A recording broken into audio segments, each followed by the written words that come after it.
The iron collar of the carcan, France, 14th century, feels unnervingly cold against the skin of a neck once draped in silk and pearls. The air in the square of Saint-Germain-des-Prés is thick, not with the incense of the royal chapel, but with the stench of unwashed bodies and the copper tang of blood.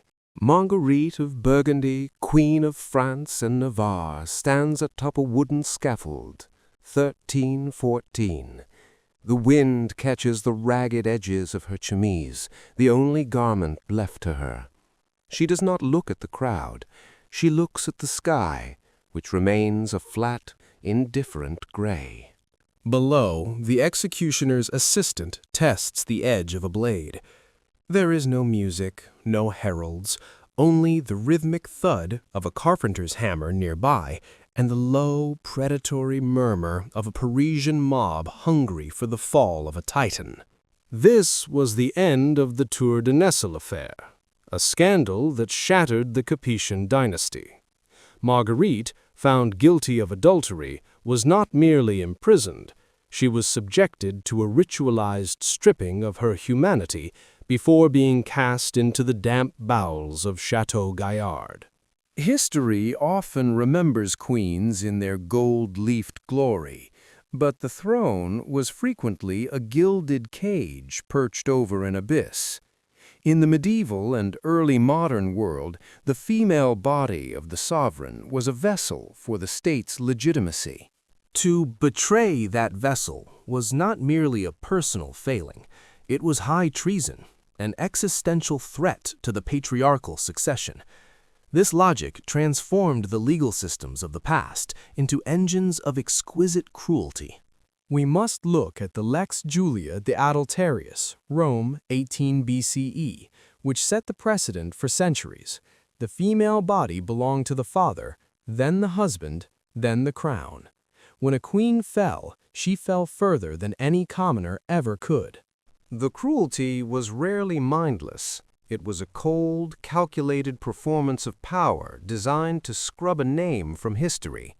Consider the fate of Queen Brunhilda of Austrasia, 613 CE.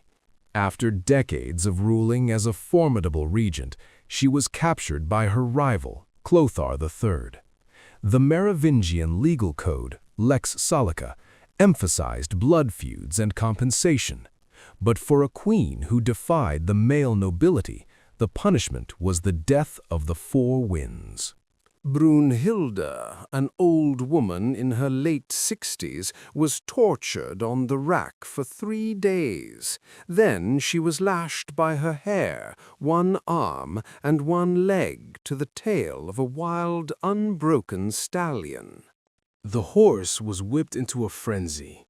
As it bolted through the camp of the Frankish army, Brunhilda's body was literally torn asunder across the dry earth. This wasn't just execution, it was the total deconstruction of a political entity. In the East, the logic was often more systematic. The Empress Wang of the Tang Dynasty, c. 655 CE, found herself displaced by the rising power of Wu Zetian. The villain here was the institution of the imperial harem, a place where hundreds of women competed for the favor of one man. The penalty for losing was often the human pig, interpretation based on the old book of Tang. Empress Wang and her rival, consort Shao, had their feet and hands severed. Their bleeding trunks were then cast into large vats of wine. Wu Zetian allegedly remarked that she wanted them drunk to the bone. They survived for days in this state, a biological impossibility to modern ears, but a documented horror in the Chinese dynastic records. The wine acted as both a caustic agent and a preservative, prolonging the agony of the nerves. Moving to the Tudor era, we see the rational cruelty of the English Reformation. Anne Boleyn's death is often romanticized, but the psychological torture of her final days was a masterpiece of legal gaslighting. Under the Treason Act 1534, Even imagining the king's death was a capital offense. Anne was forced to watch her brother and friends beheaded from her window in the queen's house, knowing her turn was coming by the hand of a specialist swordsman of Calais. The mercy of a sword over an axe was a calculated political move by Henry VIII, a final display of his absolute power to grant a cleaner death to the woman he once claimed to love. But even Anne's end pales in comparison to Catherine of Aragon's daughter, Mary I, or rather the women who fell under her counter-reformation. Yet we look further back to the Near East for perhaps the most visceral display of religious political torture, Queen Zenobia of Palmyra, 274 CE. After defying the Roman Emperor Aurelian, Zenobia was not granted the dignity of a quick death. She was bound in chains of such heavy gold that she could barely walk, paraded through the streets of Rome in a triumph. While some sources suggest she lived out her days in a villa, others, Zosimus, New History, suggest she was starved or succumbed to the shame of her public degradation, a mental torture intended to break the spirit of a desert lioness. In the 18th century, the villain became the revolutionary mob. Marie Antoinette's torture was not merely the guillotine, but the systematic stripping of her motherhood. In the Temple prison, 1793, her son, the Dauphin, was taken from her. She was accused of incest in a public trial, a tactic used by the Revolutionary Tribunal to ensure she was hated by the very mothers of France before her head was held aloft for the crowd. She was taken to the scaffold in a common cart, her hair shorn by the rough hands of the executioner, while the knitters, or tricoteuses, counted the stitches of their work with every bump of the wheels.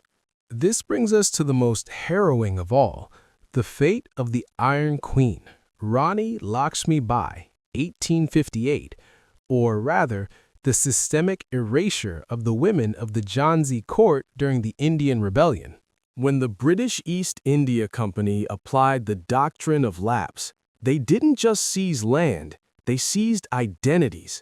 The torture here was the blow from a gun, a practice where prisoners were strapped to the mouths of cannons.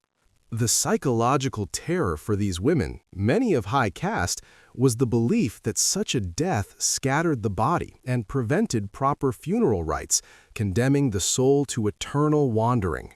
We look back at these queens and see victims, but the systems that broke them, the Lex Salica, the Treason Acts, the revolutionary tribunals, were all built on the same rational foundation, that the survival of the state justifies the annihilation of the individual.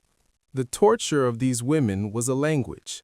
It was a message written in bone and blood, intended for anyone who dared to believe that a crown offered protection from the raw mechanics of power. When we strip away the velvet and the legend, we are left with the physical reality of the past, a world where the higher you climbed, the more spectacular your destruction had to be. Today, we no longer use the carcan or the wild stallion, but the impulse to publicly deconstruct those in power remains a core facet of our social fabric. By understanding the cold logic of the past, we might better recognize the shadows of these systems in our own era. History is not just a record of what happened. It is a warning of what we are capable of when we believe the order of the state is more precious than the humanity of the person. If you found this exploration of history's darker side illuminating, please consider subscribing to the channel and hitting the bell icon. Your support allows us to continue diving deep into the primary sources and forgotten stories that shaped our world.